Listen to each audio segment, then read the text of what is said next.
should be live in a second. We might be live now. We'll all be dead one day. My good friend Red Shipley. Yeah, someone called us out for making highly biased videos and trying to pass them off as philosophy. Yes. I'm glad that there's people here who get it. What's up, everyone? It's the case of the Mondays. You know, it's the Mondays, but there's a case of the Mondays, and we're now casing those Mondays. What's up, Sean? Hey, Henry's here. Henry, for those of you who don't know, Henry is actually making a sort of like fantasy / erotic / documentary / VR immersive experience film in the temperate rainforest off the coast of Vancouver. So he can't, be producing the streams and be back after Thanksgiving. So we're just going to have a Monday. God, this is a fucking Monday if there's ever been a fucking Monday. Let me tell you that. And if you're wondering why isn't there all the like cool accoutrement on screen, Henry's out. I can't ask Lux to not do his job all the time because he has a job. And his job is not to always just run streams, So there you go. Oh, I clicked the wrong thing. I hate when I click the wrong thing. But good to see everyone. So yeah, what we're going to talk about today is that, someone said the audio is quiet. Let me mess with it. Let me mess with it. That's not how I do it. How can I mess with this? Properties? Make it loud, baby. Okay, people are saying it's loud enough, so there we go. Always hydrated. You're totally right. Atheism quit their job today. Wait, if atheism quit your job, does that mean you're religious now? See what I'm saying? See what I'm saying there? Let's see. Cool. I'm glad the audio sounds okay for folks there. Listen, here's the deal. We put out a video on Friday.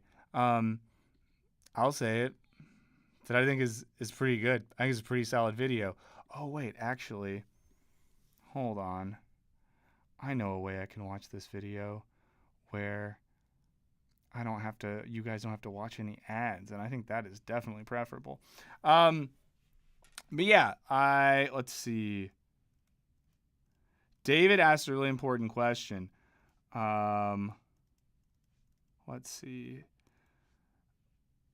I think I'm going to loosely do Santa stuff with my daughter in terms of I'm not going to lie hardcore, but I'm going to let it ride a little bit.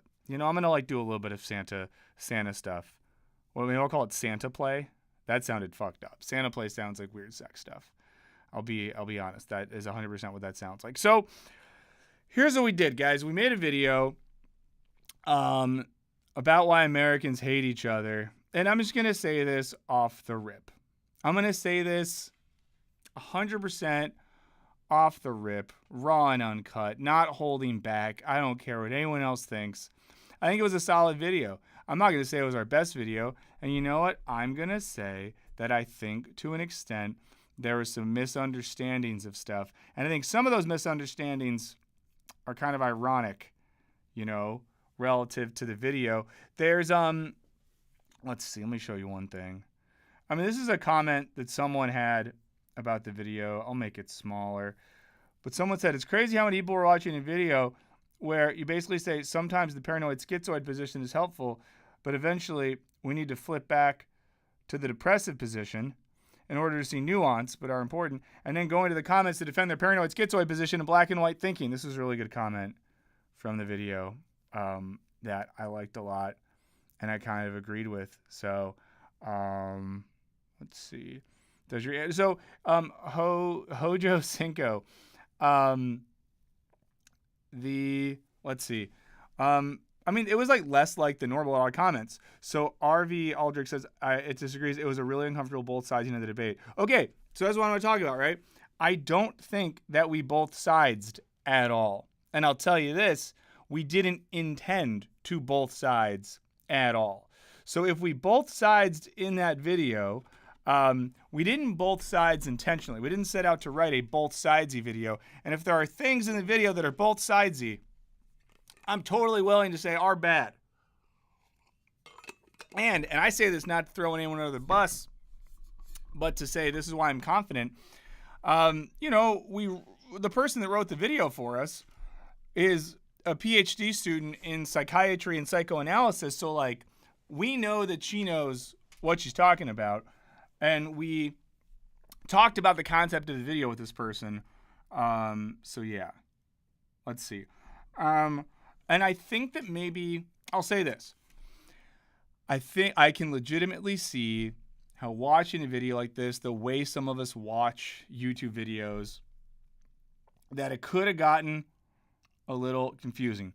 But Mav in the chat said it was literally a descriptor of how thought processes work. So here's what I'm going to do today.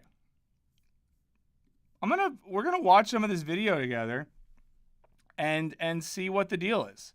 I want to like honestly consider it. Let me just get the screen all lined up how Daddy likes it. I'll make this guy a little smaller. We're going to watch some of this video and let's just see, let's just see. And I want to give it an honest consideration. I want to answer any questions, but I want to go back through it. So, let's see. A lot of good stuff in the chat today. What if everything's necessarily both sides, dialectically speaking? The real issue is that people desire a state of splitting. Maybe that is it. But I want to talk about the video together. Now, before you say it, yeah, I get it. It's kind of like the bit from the Bo Burnham Inside Special where the person does a commentary on their video, but then it gets really meta. I would like to think of this more as like a director's commentary, like a Criterion edition or something like that. And here's the thing. If we do the thing that some people thought we did, we'll cop to it. We're not fucking perfect. We make a bunch of videos, But I don't feel like that was the case. So let's watch a bit and see what happens. Okay, guys, confession time. I think of myself as a pretty moral person. I've studied ethics for a lot of my life. I once did something that was truly horrible. I ghosted someone. Some personal stuff, Now, things with this person have been going great. We had a lot in common. They were really nice, and most importantly, she said it was cute that I was going bald on our first date. That was a really sick thing. This ain't no, I see you. But then after seeing her a few times, something really horrible. I'm going to be honest with you about that, guys. I really did have a first date. I don't have commercials turned on. Oh, are there ads here? Fuck. Hold on, guys. I'm going to go try to turn off ads. Give me 1 second. This is what happens when Henry's not here, guys. Oh, now I'm going to have to log into something else to do it. Fuck. Let's see. Give me 1 second, guys. How do I turn this off? Monetization. How does this work? I'm just hitting skippable ads, so I think... God damn it. Sorry, guys. I want to do this right. Can I just do no ads? Okay, I'm just doing it. I'm probably losing money for our company. Whatever. Okay, you shouldn't be getting ads anymore. If it happens again, I'm very sorry. Note that didn't happen because I'm out here trying to fuck you guys. It happened because I'm having to run the stream myself, and I don't know how to do things the right way necessarily. So apologies for that. Let's get back into this now. It's all good. Everything's okay. When Henry's back from shooting that movie, we're all going to be okay. Oh yeah, I think the ads, guys, just so everyone knows, I think that, correct me if I'm wrong, the ads aren't on the video that we're watching here. It's like literally was on the stream. Okay, so let's get back to the video. So I start the video with a story about a time that I dated someone and I ghosted them. True story. And my first date with this person was nuts because, I was going bald then, so I wore my hair in this way where I made it intentionally like messy to try to like cover the bald spot. So I'm at this bar sitting with the gal, very nice young woman, and it was a Belgian beer bar. And I don't know, I turned it at an angle and she literally looked at me and almost like touched my hair and was like, "Oh, you're going bald." And I was like, "Oh, I'm dying and my penis is shriveling up inside of me and I'm going to go let a bus make love to me." And then she was like, I think that's cute. And I was just like, you're the greatest person ever. Happened. I was watching college basketball, and then she turned off my TV and then turned on some form of pop punk music on her iPhone. And just to describe this scenario, yeah, you know what? Low-key, I am describing the fact that this person had slept over. They slept over. We didn't do sex. In case you're wondering, we didn't do sex, but they slept over. And I was really into college basketball at that point in life. I'm not now. And she just like sat down and turned the TV off and was like, let's listen to music, and put on like Yellow Card or something. And it all died for me, and said, let's just listen to music instead. And at that moment, it was over for me. I had lost that loving feeling. And I imagine in the recent weeks, some of us might have been tempted to do some ghosting of our own. Because in the wake of a really contentious election, a lot of people seem unable to deal with the fact that folks who they liked, that they thought were good, then voted for someone whose overall vibe rhymes with smash it. Now, I'll say this too. The goal here, and maybe we fucked this one up, the goal wasn't to say that me ghosting someone because I didn't like that they played music is the moral equivalent, right, of you maybe not wanting someone in your life because they support fascism. It was the structural equivalent, right? The idea that a thing happened and my psychic response was, want nothing to do with you, right? It's not a moral analogy. It is a structural analogy. Now, it still might not have come across like that. It still might not have come across like that. But yeah, Mav, it was a wild one there. It was a wild one. Okay. So I'll just start with that because I did see some comments about that one. And also too, guys, I don't know, sometimes like I just want to make things a little fun. So sometimes self-deprecatingly exploring the failures of my love life feels better than just starting a video by being like, hey, fascism. And it's not just happening with personal relationships, as folks have been blaming entire populations for their complicity in Trump's election. Posts like this are going viral, implying that people in Flint, I'm going to say that I think this was bad. So another part of the video, and let me frame it this way. The type of thinking that we are critiquing in this video is the type of thinking that leads to this. Or one of the types of thinking. The idea that you look at an electoral map, and I don't even think it landed there. I think that county eventually went blue. But the type of thinking that leads someone to say, well, that county voted for Donald Trump, so I hope they get lead in their water. Fuck them. I'll say it. I think that's bad. There was a TikTok that went viral of someone kind of like making fun of the fact that some Latinx people in America might have a rough time under the Trump administration, but since a bunch of Latinx people voted for him, like they deserve it. That's the sort of thing we're kind of getting at, is being bad and maybe not the best. That's the sort of thing. Okay. Just checking the chat. It's hard to be as up on the chat without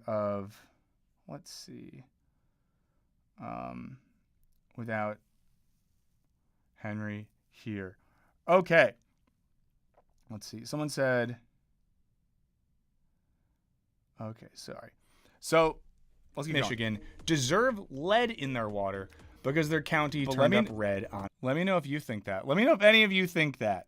An electoral map. Which leads me to ask, like, what is going on here? You know, how can people disown their family members and wish ecological harm on entire cities? You know, ghost environmental lawyers who like bald guys. These situations all treat reality like a simple matrix of good or bad, moral or immoral, future wife or eternal enemy. And ideally, we would see that reality is more complex or nuanced than these black and white reactions. You could put half of Trump supporters into what I call the basket of deplorables. And to be clear too, like, it's that sort of thinking. Like, if you agree with Hillary Clinton right there, then yeah, you maybe don't love the video. But like, again, the examples that we're showing, right, in this video thus far, I'm being a little defensive. I'm being honest. I slept like 3 hours last night too, so case of the Mondays.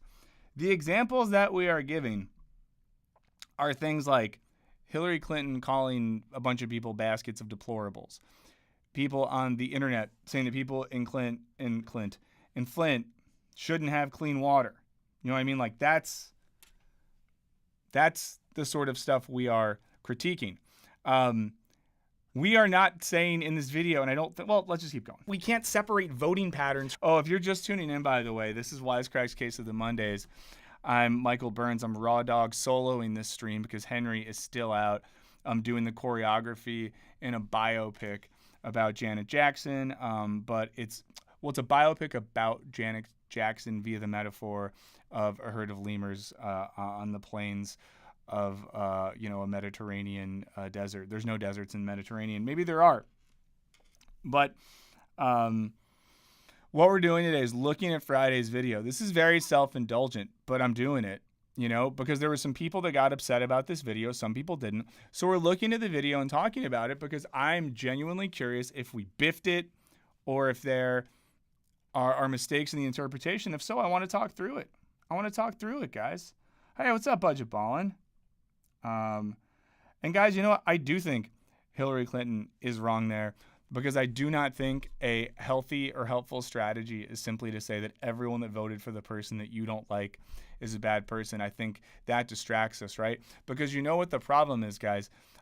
There are structural issues in this world, and there are people with lots of power and wealth and influence that are really pulling a lot of levers, and getting mad at some voters in some place you don't even live is probably not the way to fix it. But that's a digression. From underlying economic and social conditions, or, realize that liking Hot Topic music doesn't make you unworthy of love. Okay, so today we're going to try to, and yeah, I refer to pop punk as Hot Topic music, understand all of this via the psychoanalytic concept of YouTube watcher, I agree, of the paranoid schizoid position. And I think if we understand the I know that she said half of them. Analytic concept, not only will we better understand our own minds, but it can help us understand what's going on societally when we're all falling into this sort of black and white thinking, and even help us understand how. And like, here's the question too: in the black and white thinking thing, do you think it's helping you? Like, is it making your life better? When we all get focused on this like black and white battle, or is it making our lives better? Or, riddle me this, Batman. Is it possible that by keeping all of us at each other's throats is just allowing a lot of really powerful people to run away with the whole thing? I don't know. Maybe that's what we're getting at here. How we can avoid it. Okay, so let's start with an example to understand this, right? Imagine you just had a fight with your best friend because they said something like, the Grateful Dead is noodly crap music for hippies who smell like dumpsters outside of a dispensary. At first, you might be incensed at their sheer stupidity, but after, again, talking about music here is a structural analogy. You have a second to chill out, you realize that, you don't really like their preferred music either. Techno that sounds like how bad drugs feel. And honestly, who cares? Because they're a fiercely loyal. Someone said that's exactly the complaint. Let me know what you're saying. Loyal and deeply empathetic friend. Go back, Sam! I'm going to Mordor alone. Of course you are. And I'm coming with you! So, if they don't want to listen to old Dead shows with you on road trips, who cares? They're still your friend. Did someone drop an Anthony Bourdain quote? Congratulations. By going on that journey, you've just traveled through the paranoid schizoid vortex. So what we're talking about here, by the way, so let's get into it now. We're talking about a psychoanalytic account of human consciousness, okay? And this is developed by Melanie Klein. We'll get into it. We're talking about something that happens internally as a process of our thinking. Okay, a thing that happens in terms of psychic development in the human friggin' mind. Okay, that's what we're talking about at this point of the video. And reached the depressive position. Who among us hasn't been in the depressive position recently? For me, it's R. Valdridge. Yes, verbalizing issues on a stream is very hard, and I'm sorry if it's difficult. I am trying my best to keep up with the chat. So if I miss it, let me know. Oh yeah, Anthony Bourdain was bad about the Grateful Dead.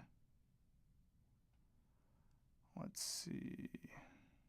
Sort of curled up like that, but still holding a bottle of beer. Now these terms aren't really about schizophrenia or depression. I mean, critter over yonder, I think there's a point there. They're how psychoanalyst Melanie Klein describes a process in human psychology, where we move from black and white ways of thinking to more integrated ways of thinking. One where two things can be true at once. Now in the former, your initial anger and disgust towards your friend's ignorance about, jam bands could lead to dramatic conclusions. Be gone, vile man! Be gone from me! And I don't know, I think again, I mean, this is like the way I think about stuff, and we've talked about this on the channel before. I think that there is a difference between saying we should have the ability to think about gray areas and imagine that two things could be true or valid at once. Like, there's ways to think about that don't mean that, like, oh, but we should really understand what fascists and transphobes and Nazis think. No. And if anything in this video, we'll get to it, if anything in this video seems to validate that, then I'm genuinely sorry, because we did not mean to get at that. Like you deciding your friend. Okay, so RV Aldred said, the video seems to conflate purging fascist supporting and harmful influences in your life with refusing to compromise with music on a road trip. Okay, so what I would say there is all I'll do is I'll tell you the aim there, RV Aldrich. The aim there was to do a structural critique, a structural comparison. So when we're talking about the paranoid schizoid thing, the paranoid response is basically like something negates an aspect of who I am, and my psychic response is to put up a wall and reject that thing, right? So it's like little kids. Like, I don't know if you all had this experience, but when I was young, if you had a favorite basketball player, if your favorite basketball player was like Michael Jordan and someone else was like Sean Kemp's better, your kid brain was like, no, you're bad and you're wrong. You know, it was this like, it's like this aggressive response, right? And that's a psychic response. It's like an emotive psychic response to a way of thinking. So what we're saying in this video is that the psychology of the thing structurally is the same. But we're not saying that they're morally equivalent and is unworthy of your company. But in the depressive position, you're able to consider both yourself. So Brittany says, the question is, what do morals have to do with empathy, and do people have it for their enemies? I mean, I think that's a part of it as well. Your friend as separate, whole people who have mixes of both lovable and hateable qualities. One hateable quality I have is I hate sharing dishes at restaurants when you go out to dinner and someone's like, ooh, do you want to get, I stand by this and I'll get that and we'll just share it. I'm like, no. Okay, so once you go through this, your focus turns to repair. And I guess like the stream if you want. You know, I'm so deep in my Mondays today that I'm just like the stream, don't like the stream. Either way, you'll regret it. During the rupture, and in deepening your love and understanding for your friend and potentially yourself. You know, it's a process that helps us better access the depths of our own humanity. And incidentally, a process that's seeming increasingly rare, at least over here in the good old United States of America. He's a war hero because he was captured. I like people that weren't captured, okay? I hate to tell you. Now, we all experienced, and there's comments. We could look at the comments later. We'll do that. But, you know, there's people in the comments implying that we're saying really positive things about Trump here, and I don't see it. Transition from paranoid schizoid to depressive position, some more than others. But it's not like after you reach that depressive position, you're set for life. You know, it's a cycle that repeats. Okay, so this is important. In the paranoid schizoid thing, that paranoid moment, that paranoid schizoid response, it is not a thing that happens once, right? It's a pattern of thinking that repeats in a variety of situations, and it's a process we move through on the way to someplace else. Christopher Glavin said, how would you balance the psychological analysis against social concept like Karl Popper's paradox of tolerance? Sean, you're right. Christopher, I'm not totally sure, but like I appreciate that thought. I'm going to try to remember, and people in the chat, try to help me here. Let's talk about Popper once we get to the end of the video. Often return to the paranoid schizoid position in response to threats or moments of stress. So again, too, it's a place we go when we feel threatened, when we feel like we are under stress. So what we're trying to understand here is what is it? How do I phrase this? Oh my God, like 3 hours of sleep. It's terrible. It should be illegal. But we're trying to get it. What is it about certain conditions socially and culturally that lead us to that way of thinking? And how can we understand our thinking under those conditions? But if we stay there too long, Allie, we cannot start from the top, and I'm so sorry. But I'm so glad you're here. And it leads us to major black and white thinking. Also, I got to stop to say, Mav, I'm glad that your wife said that. I'm glad that we're the same, which doesn't really do much to honor anyone's complexity or the complexity of the world around us. So, how did Klein develop this theory in the first place? Well, in the early 20th century, she was working with young children.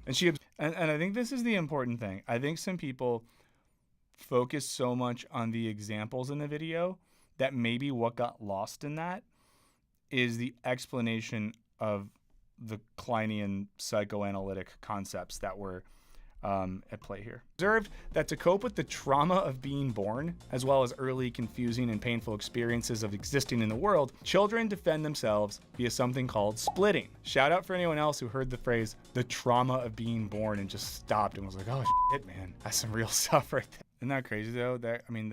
My commentary is, like, we did not ask to be born, guys. We got thrown into existence without any consent or say in the matter. And then we just have to deal with all this stuff. It's a lot. There. Now, in this process, parts of themselves and others become perceived as either all good or all bad. Because babies struggle to comprehend how someone, and again, baby type thinking, right? The baby or the child is unable to comprehend the complexity of the world, right?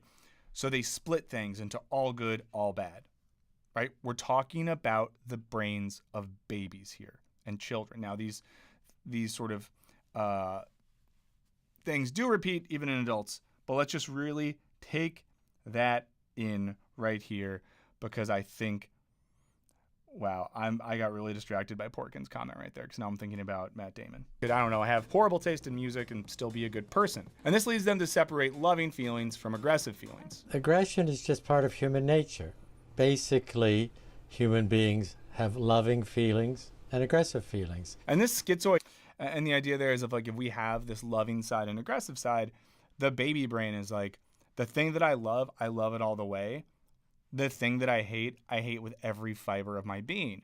For anyone that has kids or works with kids, I'm sure you see this all the time. Like, there's no middle ground with these little guys. You know, they're either super stoked and they love a thing, or they absolutely hate a thing. The instinct encourages us to put a lot of effort into separating good from bad and love from hated. For example, babies experience hunger, but they don't really understand what hunger is or where that's coming from. All they know is that they're in pain and this sucks. But then you give them some milk and they feel better. So they associate the breast. That's the same type of bottle right there, I think, that we used to use. To the bottle with goodness. And now the world is fundamentally okay. But of course, babies also have really bad experiences, you know, because a breast is not a vending machine. And it might, fellas, do I need to rewind? I think I do, fellas. So have really bad experiences, you know, because a breast is not a vending machine. And it might, fellas, do you need to hear it again?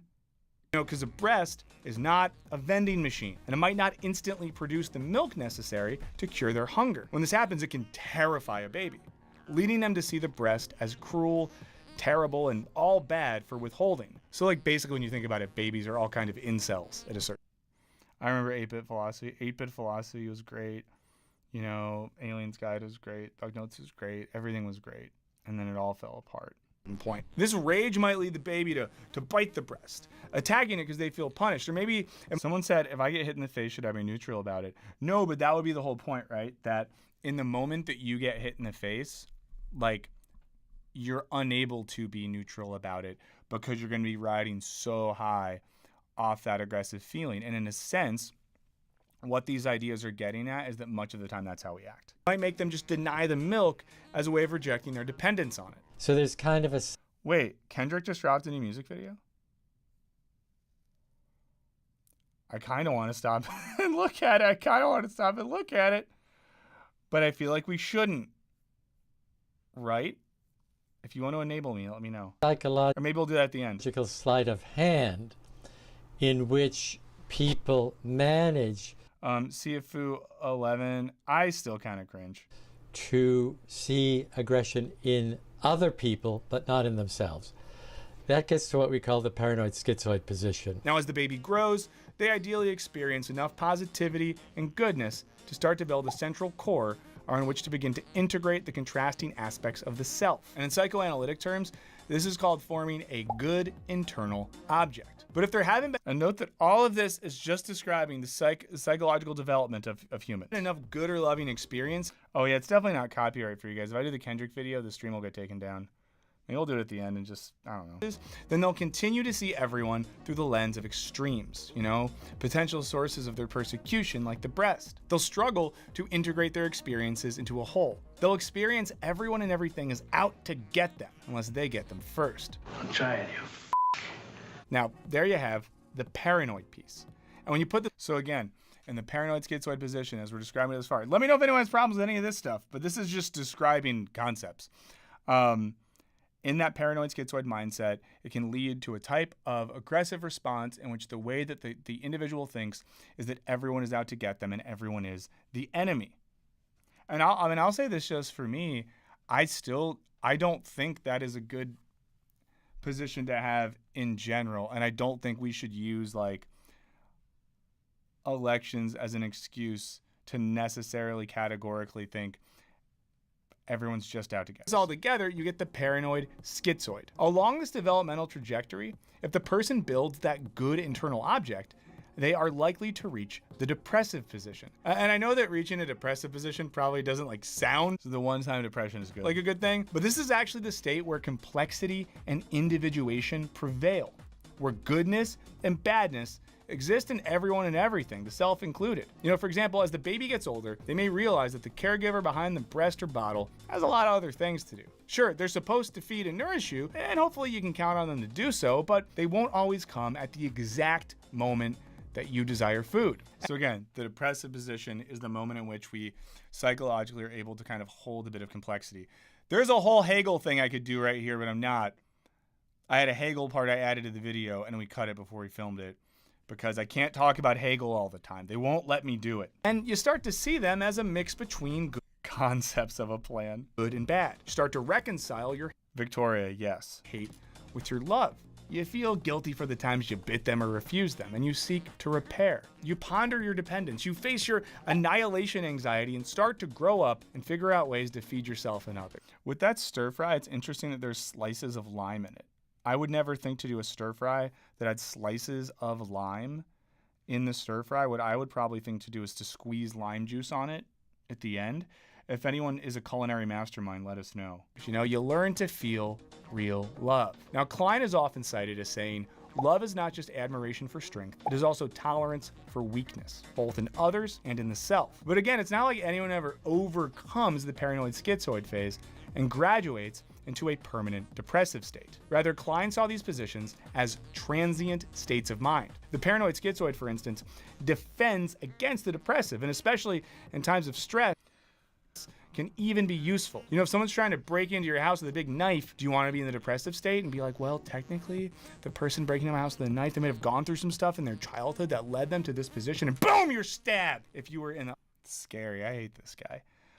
It's like, I don't know. I know that like this guy probably thinks that he's funny sometimes, but it's like, that's not what we come here for. You know, just explain the ideas to us. Okay, not everything has to be some digression of pop culture references and over emotive examples that have some twist to them. But the point there being, think about what we're saying there. The paranoid schizoid leads to the depressive. The depressive is the ability to hold multiple ideas together at once. That's more of an adult way of thinking. But that example right there about someone breaking your house, I hope this never happens to you, is that in that moment, the paranoid schizoid frame is good. Because at the moment that someone's coming to kill you, right? At the moment someone's coming to kill you, you don't need complexity. You need to save your fucking life. Now, there were some comments in the video from people, and I really, this is stuff that like made me feel bad and think of people that were like, oh, I'm a trans person. You're telling me I need to like see both sides of a government or politicians that hate me? Absolutely not. And I'm so sorry if we made anyone feel like that. I would say the more apt analogy, at least in my mind there, is that's the burglar in the house shit, you know? We don't need to have a depressive position and see both sides. If someone is like, I fundamentally think you are bad. I fundamentally think you don't deserve to exist. Fuck that. Now, to be clear, later in the video, we get to this in terms of colonization, and there's a bunch of comments where people were like, what about colonization and slavery? And it's like, we talked about it, man. We talked about it. Other position, they're gonna fire this guy. I think that like, I think the rate of host on the channel we're watching right now, what has it been? Like it's like every 5 years they get a new guy or something. So, you know, tick, tick, tick. I think this guy has maybe 6 more months in him, and they're probably gonna bring someone new in. You would just be like, holy shit, knife guy all bad, me all good, going to live by. However, it can also signify a moment of regression or a stunted state of development. In other words, when life gets really stressful and scary, we all start thinking like babies. Even though we're talking about a psychological phenomenon. So someone said, you did a poor job of defending the script. Keep in mind that just because someone has a degree in a flashy area of study does not make them successful in that area of study. I mean, that's true. That's true, you know. Let's see. If you haven't been fired, you haven't lived. I think that's true. Yeah, Chris says in the chat, understanding the complexity of a person and the situational factors that affect them isn't the same as humoring their ideas. Yeah, I mean, like, for example, in the way that a lot of people are talking about the recent election in America, ever heard of it? You know, I guess there's a few ways we can think of it, right? You can be like, all these people voted for Trump because they're bad. They're bad, fascist, racist, Nazi, hillbillies, or, you know, that's a way to think of it. Another way to think of it is maybe like someone said humor in the idea is like, maybe they're right. Maybe the migrants really are causing inflation or whatever people think. A third way of thinking is like, okay, I don't agree with what these people are thinking, but what could be the structural conditions that lead to that sort of thinking? So for example, let's say I'm experiencing economic precarity in my life. My life sucks shit. And I'm poor and I can't pay rent and I'm having a hard time getting a job. Shit just sucks. And some politician or group of politicians, they're telling me like, hey, your shit does suck, but you know whose fault it is? Those guys. You know what I mean? People fall for this stuff. Ever heard of Germany? Ever heard of the 1930s? Look it up. Google 1930s plus Germany. You ever meet a German person and just want to ask them what their grandpa did for work? I don't know. But you see the difference there? There's a difference between saying, hey, you should really understand and like try to see the perspective of the person that thinks that migrants are all rapists that are going to come kill you and take your jobs. No, it's a batshit crazy thing to think. But that's very different from thinking like, okay, what are the structural conditions that can produce that sort of thinking? And, you know, if we're going to be materialist here, if we're going to maybe be a little bit materialist, that means thoughts don't just emerge in a vacuum, right? That means that states of thinking and modes of consciousness are produced by material and historical conditions. So we have to ask what leads to that. In the same way, you can't understand, Harry, I want to make that video so bad.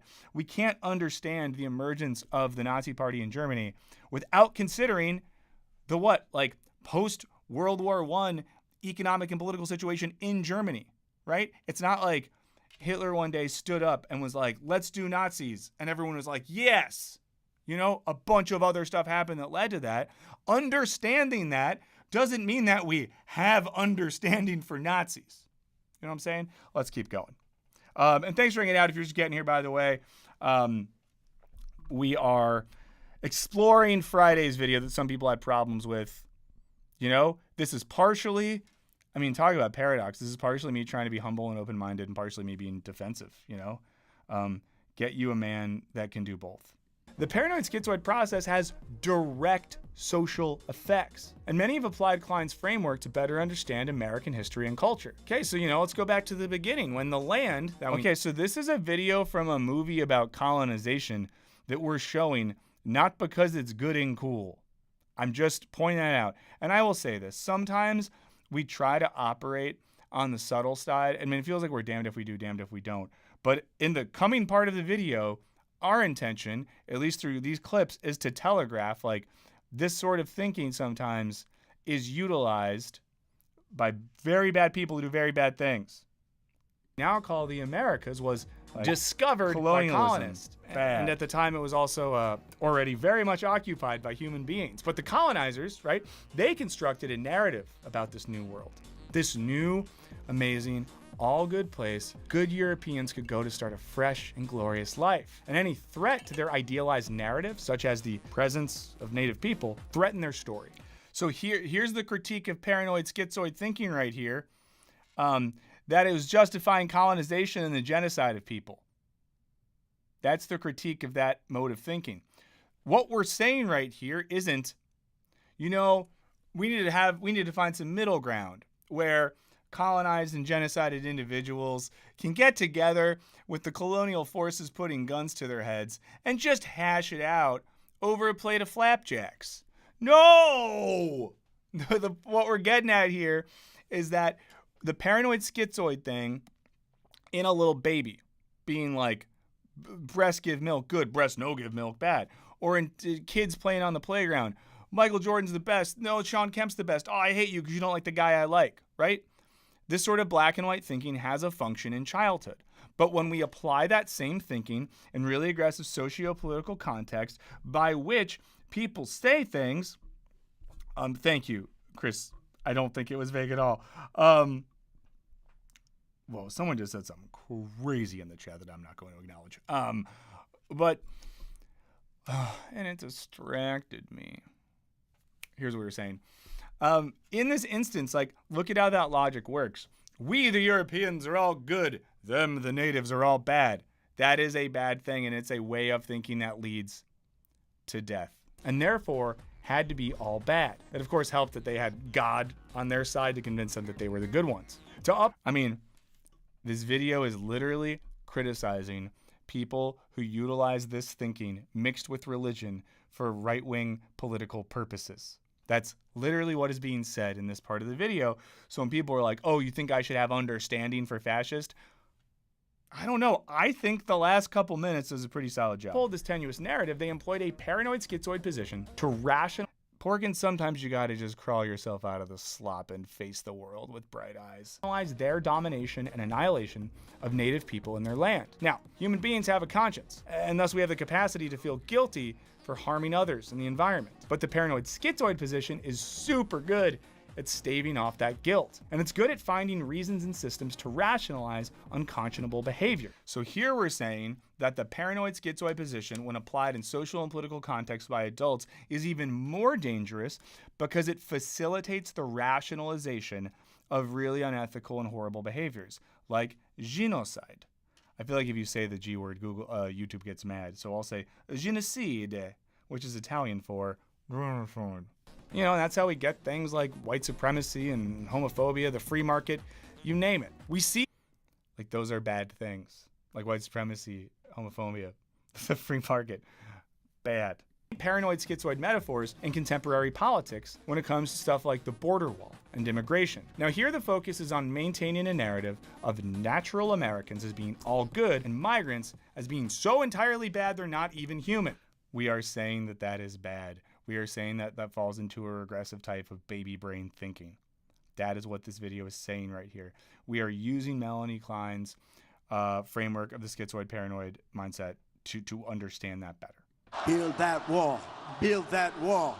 Build that wall.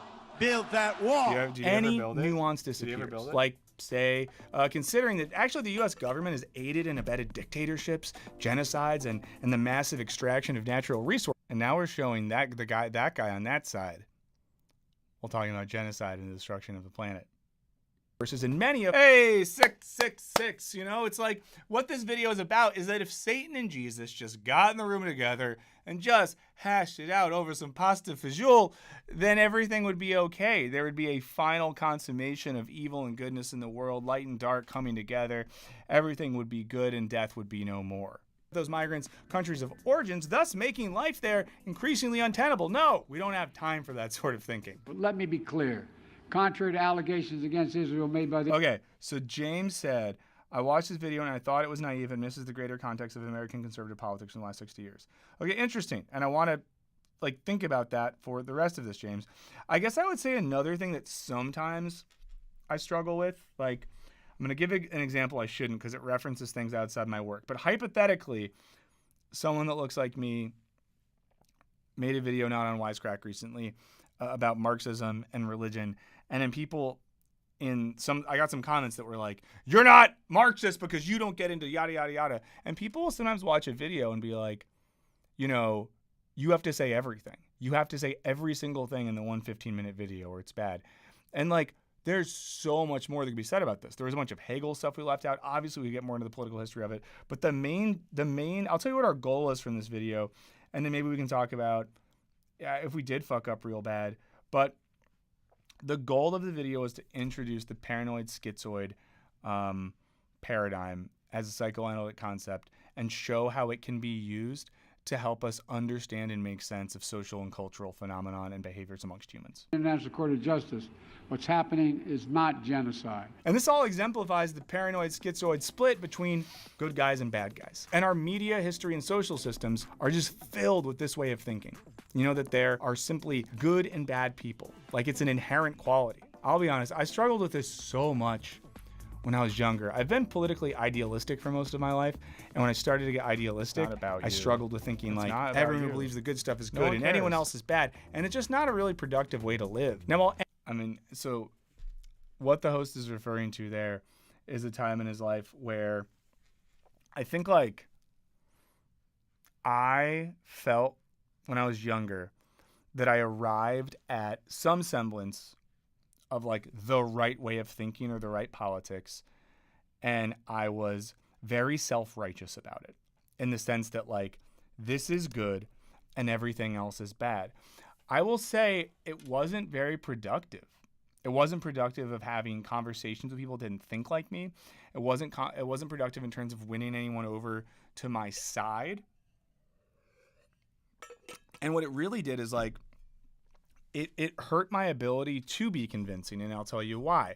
Because if you think the people on the other side of you are just huge dumb idiots that aren't worth understanding, then all you can do is be like, I'm right and you're wrong. You know? That's what streamers do. It's not a way to convince anyone of anything. That's why all the famous streamers just fight all the time and don't convince each other of anything. That's reductive, but you know what I'm saying?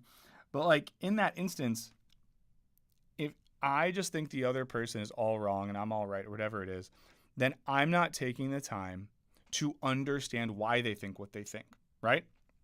Because if I am, let's say, and this is all hypothetical, a left-leaning person, and I'm interacting with someone who's a right-leaning person, if I'm just like, you're a fascist racist, but believe what I believe, it's probably not going to help. I'm not going to be able to speak to that person very well if I think all they are is like fascist racist. But if I'm able to take the time to think about that person and take their structural conditions seriously without validating those beliefs, I'm able to then say, oh, like structural inequality and economic anxiety is motivating some bad shit. I can't speak to the bad shit. I can speak to the underlying economic anxiety, and maybe in doing so, we could have a conversation. You might think that I'm old and washed and that's some soft boy shit. I would argue that that is a more useful way to exist in the world. Anyone is capable of doing something good or bad. Oh, yeah. Sean says this in the chat, and this is a great example. Stavros and Theo Vaughn I think is a perfect example of that. It doesn't mean they're bad or good at a fundamental level. Like a murderer could hold a door open for you. That doesn't make them fundamentally good. Okay, so after we filmed that part, when I said the murderer would hold the door open for you, I tried to give 3 analogies on the other side, and they were all bad. And I think I remember saying to producer Olivia something just like, please don't put any of those in the video. Because when we film videos, sometimes I just go off for a while. And sometimes when I go off for a while, we land someplace good, and other times, not so much. Consider the carceral system. Imagine that someone gets charged with a crime, right? They steal a TV and they get sent to jail. A paranoid schizoid stance would immediately punish this person and color them as all bad, deserving. And again, like, I don't know, we're here. In this point of the video, we're using the paranoid schizoid framework to criticize the carceral state. We're using it to critique the idea that someone who commits a crime is all bad and should be locked away and you throw the key away or whatever. Because thinking in those terms precludes both the idea that there are underlying conditions that could sometimes facilitate crime that means the person is more complex than just criminal, and B, if we don't acknowledge that complexity, we can't acknowledge that a person could be rehabilitated and not, be a criminal. Of punishment doesn't consider outside influences, and in doing so, it defends against a depressive position, which would interrogate what conditions. Okay, so Demonicus Prime, that's fun, said, I wasn't someone who thought negatively about the last video, but genuine follow-up question, how can we use this to fight them full stop? This is all true, but they're still marching towards us. I mean, I genuinely think that the Stavros clip from Theo Vaughn that Sean referenced before is important here, because if you are able to if you're able to speak to that anxiety and know that there are people who are primarily motivated by an underlying economic and social anxiety, if you know that that's the real underlying thing, then you can speak to that and offer counter narratives, because you can say, hey man, it's not really like the migrants or whoever that are taking money out of your pockets. you know that like CEOs are making way more than ever before, right? Right? Like they are making an ass ton of money, and you know that you're making less than ever before. And you know that like, well, I mean, you know what I'm saying? There's like economic and material accounts you can give of things that are much more reasonable and I think much more convincing than the ones used on other people, you know?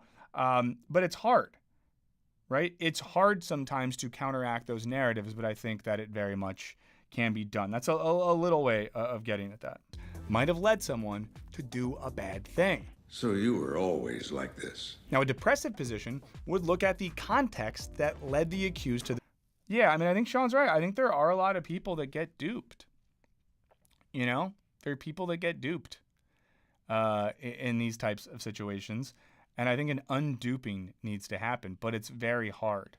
And it involves counter narratives and counter propaganda. This point, you know, such as poverty. And this is how we start to justify extremes like the death penalty. By prioritizing punishment over empathy, self-reflection. Yeah, I mean, for example, like J.D. Vance, this guy, man, I'm not going to say the thing I was about to say because I have self-control. But, you know, J.D. Vance is someone who'll go out there and tell people, like, your life is actually bad because of people from Haiti or migrants or whatever, or woke college professors that do Marxist art criticism. He says all of that when this guy became rich as ass by doing Wall Street stuff with Peter Thiel, and him and his boys just make billions and trillions of dollars taking advantage of economic systems while making sure we get less of that money. He fucking knows who's taking money away from folks. But you know what? He doesn't want you to know who those people are because those are the homies. Those are his guys. Why would he snitch on his guys? I at least respect the fact that J.D. Vance doesn't snitch. He instead blames people and blames structures that he knows have nothing to do with systemic inequality. He knows this, right? But he knows that it's way easier to be like, the other is bad. The black or brown person from the other place is bad. That's just an easier way to respond to the paranoid schizoid frame. That's what the video is about, right? Because when we're in that crazy moment and our brain can just be like, good, bad, good, bad, good, bad. If someone says, this is the bad, this is the bad, this is the bad, this is the bad, then we're like, okay. So that's kind of what's going on here. And rehabilitation, people in power use paranoid schizoid thinking to justify the status quo. But there's Just no yesterday, evidence. a video came out of a migrant 30 miles away eating a cat. Now, many historians have actually traced the death penalty, but the point of this video is, what if we took J.D. Vance seriously and had some empathy for him? No! Sorry. Back to lynchings and the enslavement of black people. You know, and it's not a coincidence that the group brought here and enslaved against their will is most likely to be identified as all bad. We're talking about how this logic facilitated slavery. We are not saying, what if we just sat down with slave owners over a heaping pile of oatmeal and realized that, you know, we should have empathy for them because they're just people too. They're just people who happen to own people, you know? I own a couch. They own people. Are we really that different? Yeah, we're that different, okay? Because that's, again, we're saying we can use the paranoid schizoid frame to understand how people justify effed up S. And in this instance, they justify effed up S by being like, oh, no, do you think it's bad that I own these guys? You think it's bad that I own these guys? Let me tell you, they're actually all bad. And we're a good Christian family, and by working for us, they're learning valuable skills, and they go to church sometimes, and oh, it's all good, okay? Oh, thank you, see you later with the plantation. And deserving of annihilation.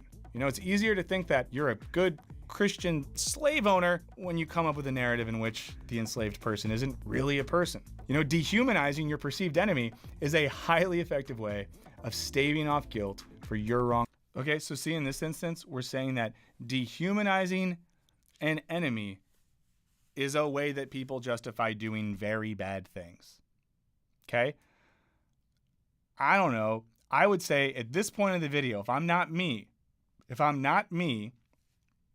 A, I'm thinking I would F the S out of this guy. Oh my God. But then I'm thinking, oh, so the point here would be like in that instance, the humanization of the oppressed, the humanization of the enslaved or the migrant or whatever is important in that sense. Doing, or that of your ancestors. So psychoanalysts have actually linked racism And Mav is right, that's why the Biden Gaza clip was there. 2, the paranoid schizoid position. A 2021 article by psychoanalyst Ebony Dennis applies the paranoid schizoid position to white supremacy.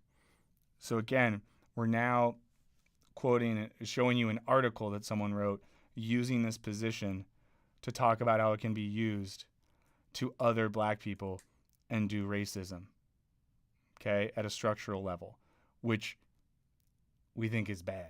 Supremacy, and draws a parallel between the baby's annihilation anxiety and dependence. Francisco, I'm sorry for the gulps, but your boy gets thirsty. On the mother, and the colonial white self's annihilation anxiety and dependence on the black slave other. She postulates that whiteness was created in order to distance white people from the racialized other, thereby holding whiteness. At this point, we're implying that Bill Burr invented white supremacy. I'm just kidding. This is all good, and then sort of staving off guilt for oppressing the all bad object. No, I'm not saying white people aren't evil either, because I know we're evil. I got that evil in me. And to be clear, the object here is just a person, just a human being. But of course, while white people exploited and enslaved black people, they were also dependent on them for providing free labor. You know, they needed them to work rather than, escape or... And obviously this is where some Hegel stuff could come in. Bell. And so enslaving people, then... I'm gonna be honest, I've never seen 12 Years a Slave. Is it that Brad Pitt is a good white at the beginning, but then he's not in the rest of the movie? That would be my prediction, that Brad Pitt was like a good white somehow. Because I know that Brad Pitt produced the movie, and I feel like Brad Pitt isn't going to produce 12 Years a Slave if he's... Oh, he made the Irish guy the bad guy. Staved off their fears of not being able to survive in an unfamiliar land. So even... Well, someone said do the Hegel. I mean, the Hegel thing here, and of course, and this is where Hegel... overlaps well with psychoanalysis. In Hegel's master-slave dialectic, he's not talking about actually existing masters and slaves. He's talking about the development of thinking, the development of consciousness, the development of rationality. But he uses that sort of analogy of there's the master and the slave. The master utilizes the slave to do stuff. In doing so, the master eventually realizes that he's less human than the servant, because the servant or the slave is recognizing their own humanity in their labor, in the process of their labor, and the master is making themselves sort of less human and more of an object because they don't know how to do anything. In a story of dominator and enslaved, in which we don't see a lot of interdependence, there is still an incredible amount of dependency. One dominated the other to stave off fears of being dominated, either by the other or by environmental. I'm so thirsty, but the chat said I can't drink any more water. Conditions. And Dennis argues that these dynamics persist today through intergenerational transmission, such that if the oppressed doesn't fulfill Hegel exercises help you achieve the absolute orgasm. The needs of the oppressor, be they physical or psychological, the oppressor continues to oppress in order to restore psychological equilibrium and maintain the status quo. Like, this is critiquing oppression. I'm getting more confused about some of the responses to this video. If you guys want to know more about this, I recommend the work of Frantz Fanon. Also, some people were like, have you ever heard of colonization or oppression? I'm like, I literally said you should read Frantz Fanon.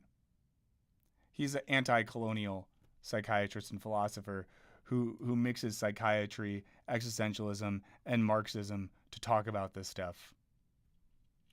I don't know. Do we just gotta yell everything? Talked about him in a few recent videos. He's a philosopher and psychiatrist that really, really gets at the psychology of colonization and how it affects both the colonizer and the colonized subject. His book, Black Skin, White Masks. I literally recommended this book. I'm just gonna tell you right now, no one, look at those eyes. It looked like I just nutted right there. I'm so sorry that I said that. I really apologize. And if time travel was real, I would rewind 30 seconds and you would never have to hear me say that. I'm so sorry. But no one who's going to be like, hey guys, you should really just take Trump seriously and think about how he has some good stuff to say is going to tell you to read Frantz Fanon. Really good on this, so do check out Fanon if you have not already. Now, Dennis argues that paradoxically, this process also oppresses the oppressor. Quote, the intoxicating influence of whiteness creates a vapid space in which thinking is impeded, defended against. Such defense structures obscure the ability to accurately perceive reality, and up until recently have stifled curiosity about the psychological impact of slavery on white. So like here we're literally talking about white supremacy at a psychological level and how white supremacy has affected the development of consciousness and overlaps with what we're talking about. We're not saying here that it's like good and we should think about how slave owners have a point too. And this split between good and bad also produces a split in the self, where weak and needy parts are unintegrated. And strength, I see there's Alley Cat in the chat, and I'm just so confused. Like, is Alley Cat related to Alley Cat Tales? Are they just separate entities, you know? Are they cousins? It's hollowly celebrated, coalescing in a vulnerable egoism. I mean, to think about this in more contemporary dudeish terms, it's sort of like being strong and is good and having emotions is bad, you know? Being an alpha is good and being a little beta bitch boy is bad. So here what we're saying is this black and white thinking can be problematic when it's used to perpetuate toxic masculine stereotypes, right? We're not saying that, like, you know, if a soft boy sat down with Andrew Tate, it would be good. We're saying that the whole thing creates a really false dichotomy. That's what we're saying. That sort of stuff. And these stories of superiority not only continue to oppress the racialized other, but also unfairly pressure white men and people in general to attempt to, John Wayne, good guy, fulfill this perceived legacy of dominance and superiority in all areas, and can lead to feelings of inferiority if they do not. I mean, like, I just want to rewind 2 seconds so that clip's on the screen. Can I make the whole, oh God, it's so hard to get the right part. I mean, think about what we're saying here. We're saying that this way of thinking, right, led to a perceived legacy of dominance and superiority in all areas and can lead to feelings of inferiority if they do not. We're literally saying that thinking this way leads especially white men to think that they have to be dominant, superior, strong, masculine, blah, blah, blah. And anyone who threatens that is trying to take them down. Guys, this is like the manosphere. A bunch of the alt-right, a bunch of Trump shit. We're saying that it is bad. We're not saying that it's good that people think that way. We're not saying that we should have empathy for Andrew Tate. We're literally saying that there is a psychic underpinning to this, and we can probably do a better job of deconstructing it or responding to it if we understand those underpinnings. I feel like this explains a lot of the weird stuff in the manosphere and areas of this website, that's what I said. where men have some pretty weird ideas. I don't know what the opposite of a shout out is, but opposite shout out Andrew Tate. Big opposite ups to Andrew Tate. And this split. So there I was not saying we should just listen to people like Andrew Tate. I was implying le opposite, which is Italian for the opposite. It hurts everyone in different ways because it is not truly reflective of the human condition, which again, as Klein would say, Sam Porkins saw you two at the Manosphere, is a mix of weakness and strength, love and hate, goodness. I'll be honest, I tuned out when Bro said calling them baskets of deplorables is a line too far. It's just not interesting. And I'll stand by that point. It is not interesting to just be like, these people are baskets of deplorables. Like, what is interesting about that? Where does it get us? Like, what does it do? What does it accomplish? Like, politically, like, do we think she won? Do we think that when she said that, it made her win the election? Spoiler alert, she did not win the election. She lost it badly. And also, like, think about it this way. We're getting into the rant zone now, so get ready to enter the rant zone. This is why they lost this time, guys. Friggin' Kamala Harris and them were like, oh, come here. Me and Liz Cheney are gonna sit in a hot tub and drink Pinot Gris and talk about how we're really the same. And then Dick Cheney's gonna come over and cook us some hot dogs, and we're gonna talk about torturing people in prison camps that are illegal. It's all good. We're all the same. Oh, we got Mitt Romney, we got Taylor Swift, we got Bernie Sanders, we got Dick Cheney, we have the literal devil. We've dug up the corpse of Pol Pot, and he's here with us too. It didn't work. So what we're not saying is some bullshit third way, just like everyone in it. No, it's not what we're doing. And badness. Sound just like me. If the paranoid schizoid position, training day, baby, can be used to understand how some very bad stuff like racism, colonialism, and political divisions are upheld, well, we're critiquing the upholding of racism and colonialism and talking about how to better understand it so that we can help try to make it not happen. Then, maybe we can use it to understand our own lives, and maybe that'll help us to solve some of our biggest societal problems. So the point there is that we understand these psychic structures. We understand the way those psychic structures underpin some really bad shit. Then what we can also do is understand when we fall for the bad shit, right? Because it would be really naive of us to just be like, those people are all bad and we're all good. That's doing the thing. That's literally doing the thing, right? So if one responds to this video by being like, I don't care what you're saying. I'm not going to think about those people because they're the bad ones and I'm the good one. You're doing the thing. You're doing the thing. And we're simply saying, don't do the thing. And we've said this before, but let me just emphasize again, I would kick the shit out of this guy and I would debate this guy all day and then stomp him out in front of his family to show him who the real alpha was. It's not that we're trying, I'd raise his kid for him just to show that he's a cuck. And to avoid this, right? The paranoid schizoid position at the level of our individual development is unavoidable. You know, we don't, so the paranoid schizoid thing, we all have that. You can't say that you don't have it. You can't say that you don't have it. You don't have to be ashamed of it. It emerges to help us grapple with scary and unfamiliar things. But it's not our final, what's up, Eddie? Destination. It's a process that we work through. And we can even see the paranoid schizoid position as an invitation to arrive at the more integrated depressive position. And because this is all happening internally, we're not necessarily, so we didn't show this head, never mind, let's just be cursed to repeat these psychological patterns at the social. So what I just said is we don't need to repeat these things. And then that headline says a thing, we're saying that thing is bad on political level. So in that sense, what I'm saying is the position isn't all bad, right? It is a natural thing at one level. We're saying what's not all bad is the paranoid schizoid position, which is a fundamental part of human psychological development.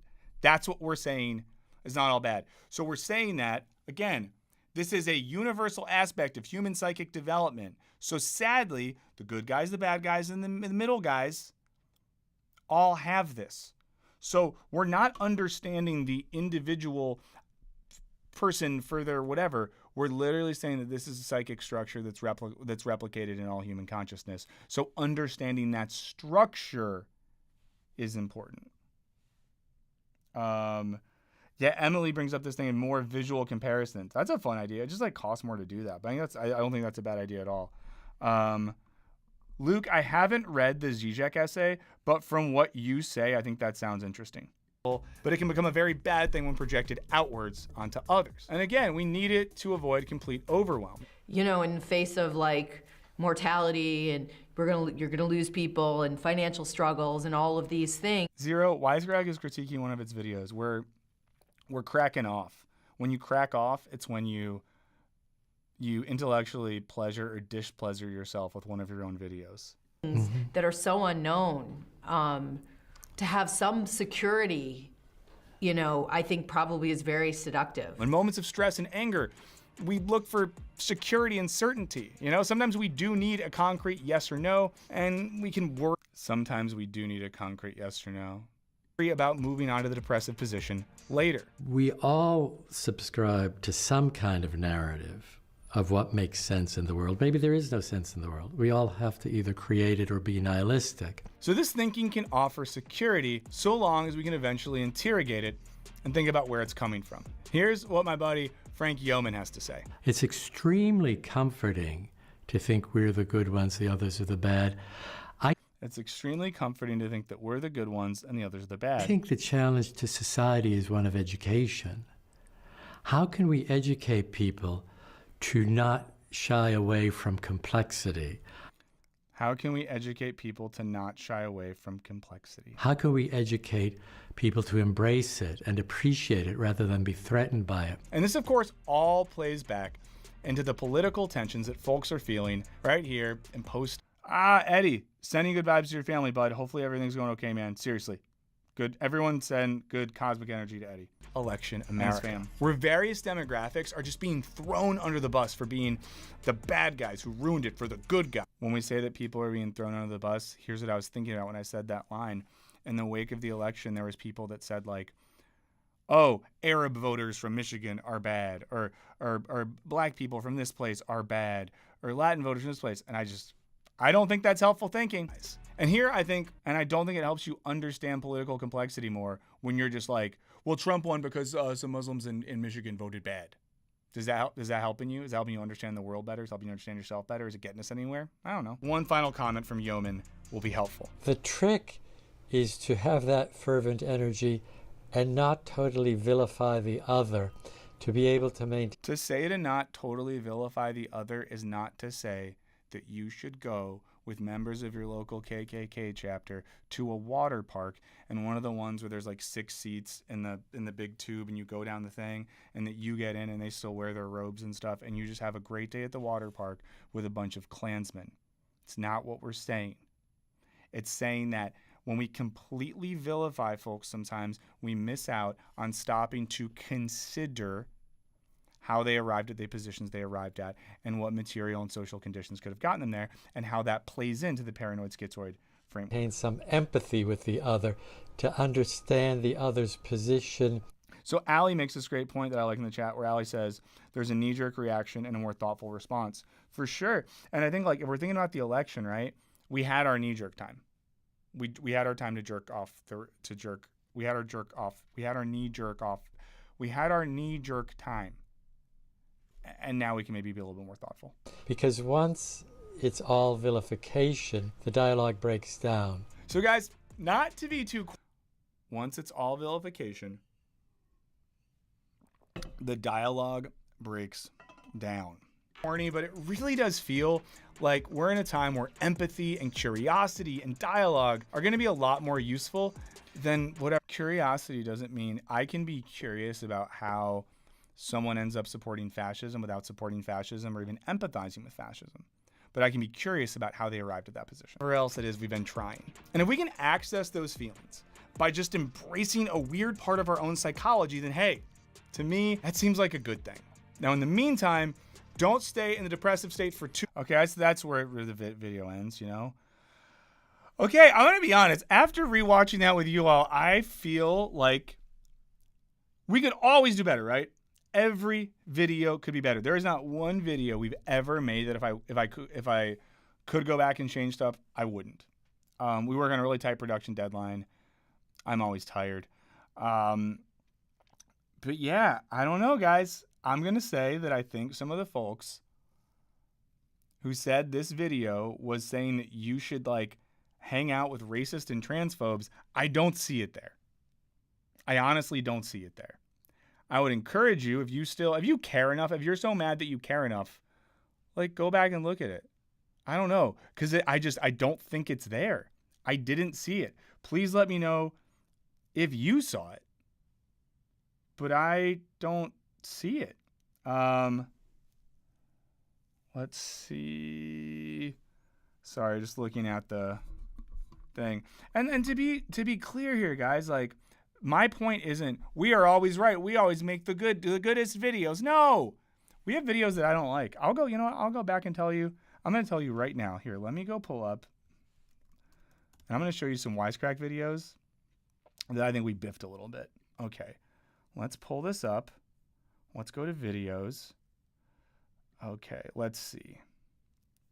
Oh, I probably want to make this a little bit smaller. Hold on. Okay, we got to tighten this frame up. How do I do that? Hold on one second, guys. You know, I'm not the best at computer. I'm no Henry. Okay, so let's see. How are these? The one we just did, I think, is good. The problem with Jubilee, I did like that one. Getting Old in America, that one I don't think worked out as good as I wanted it to. I think that we kind of talked about an interesting idea, but there's nothing like surprising there, and I don't think we connected it with a larger frame. The announcement video was great. The JD Vance and Yarvin one, I wish I could have gone deeper on in many ways. The streaming and politics one, I wish I would have had some more time on that. Again, I think the streaming and politics video opened up a lot of interesting points, but we could have gone more in depth, and I almost think that could have been like a multi-part video. The Peterson and Lindsay thing, that video I think is a little overreacty, and I think it could have had a little more depth. The political violence video I think is really good, and no one watched it. I think it's because it got demonetized and made 18 plus early on. The duty to vote video I think maybe could have been framed better. you know? And I'll be honest, the why Kierkegaard thinks anxiety is good for you, that one we had to put, because there was another video we were going to put out then that I think would have been too controversial for that moment. This "Do the law apply to presidents" video, I think, again, like, we framed it in a way where I think people are just like, I don't care what Wisecrack has to say about that necessarily. And I think there's a way we could have maybe framed it better. And the homeschooling thing was similar. I think sometimes the homeschooling thing is more of like a video related to topics that maybe people on like Facebook care about, but I don't think it really got at our audience. All I have to say is I'm very critical of stuff we make, and I often think we could do better. So, Sean, next time we talk about streaming, I will let you know. Okay, guys, couple things. No Wednesday stream. It's Thanksgiving. I'm gonna be traveling, so there you go. I might do like a stream between now and then. I'll be honest with you. I probably am gonna do a casual stream in the next week on my personal internet space. But yeah, we're taking the video off. We're not gonna upload a video this week. We're not streaming, so we're actually taking some time off, which is exciting. We'll be back next Wednesday, so after the Thanksgiving break, with a stream and a video.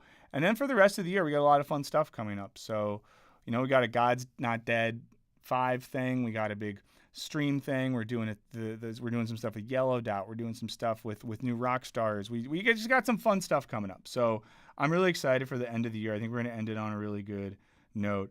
And Porkins, I really do kind of want to do a stream while POOPing, but I'm not going to. We were going to do a Black Friday video, but we couldn't find the right deals. And hey, thank you for hanging out on this one, because, you know, I think that, I don't know. I guess I'll just say this. I like care. So when I saw a bunch of the comments on Friday over the weekend, like, I cared and I wanted to talk about it because it made me feel bad that people would think that we were making a video that was, especially the people, there were some people of color and some trans people who were like, you want me to be friends with people that think I shouldn't exist? Absolutely not. Okay? Just know that. Absolutely not. And if the video indicated that in any way, that's on us. But I think that it didn't. I don't know. Have a great time. For all the Americans, have a good Thanksgiving. Try to deal with your family the best you can, and maybe just ignore people. I think sometimes shutting down emotionally is better than dealing with people that you don't like and care about. You're allowed to set boundaries. You're allowed to not give of emotional effort and energy to people who don't deserve it, et cetera, et cetera. I love you guys. I'll see you in 10 days, and Henry will be back. Next time I'm here, Henry will be back. It's so exciting. Okay, later, guys. I love you.